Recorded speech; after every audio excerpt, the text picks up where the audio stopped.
Does the government exist to work for us, or do we exist to serve the government? Do the people we hire to run the government have a duty to do the best job at the least cost and preserve the most freedom? Or should they pay for substandard, unneeded services? Tonight, government and political courage. We're at a fundamental crossroads in American government today. We see great political courage from governors like Chris Christie in New Jersey, Scott Walker in Wisconsin, and John Kasich in Ohio. We see compromise from Republican leaders in Congress, like Speaker John Boehner and Majority Leader Eric Cantor. And yet their jobs are similar, their crises are comparable, and their needs are daunting. First, to the states. All three of those states that are at the center of a firestorm over the ability of their governors to run those state governments as if they were businesses. Since they are governments, their first obligation is to preserve freedom, and that means financial freedom as well as civil liberties. All three of these governors have inherited huge budget deficits caused by too much spending in the past, too much giving in to the demands of public sector unions, too much fiscal mismanagement at the hands of both political parties. What have those states done in the past? They've promised to pay more money than they have.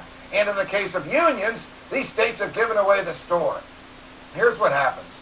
Every 3 years or so, the collective bargaining agreement between these states and their employees comes up for renewal. In the past, when they have come up for renewal, the governors then in office have given sweetheart deals to the unions in return for votes.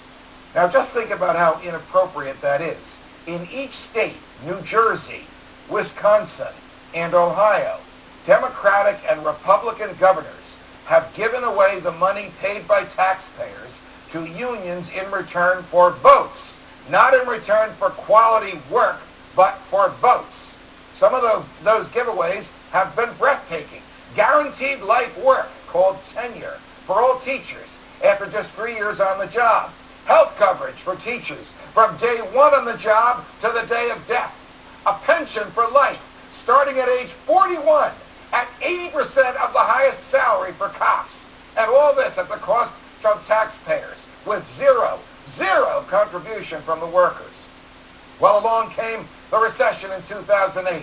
And along came three governors who are not about to do the same as their predecessors. And along came the unions. And now we're at this crossroads. Where will the states go?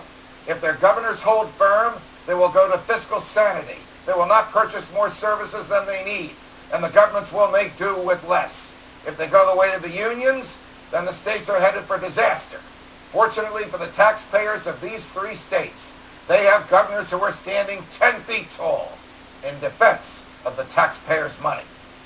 Too bad the same cannot be said of the Republican leadership in the Congress. They are faced with a debt of $14 trillion and a president who wants to borrow $2.5 trillion more in just the next year.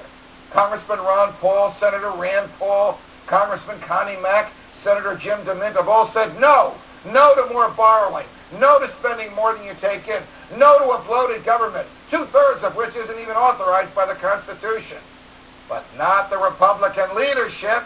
They want to let the president borrow and spend. They're afraid to cut from social programs and from defense. They want the same old borrow and spend, just as in the past, but it's their version of borrow and spend. Where are the Chris Christies and Scott Walkers and John Kasichs in Congress? Not in the leadership, that's for sure. America, we need courage in politics today. We need public officials like these tough three governors who will do the right thing. What is courage? Is it freedom from fear? No.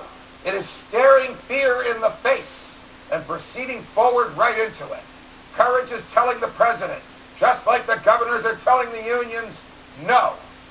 Fear is business as usual.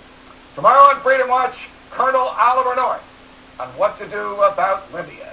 From New York, defending freedom every night of the week. So long, America.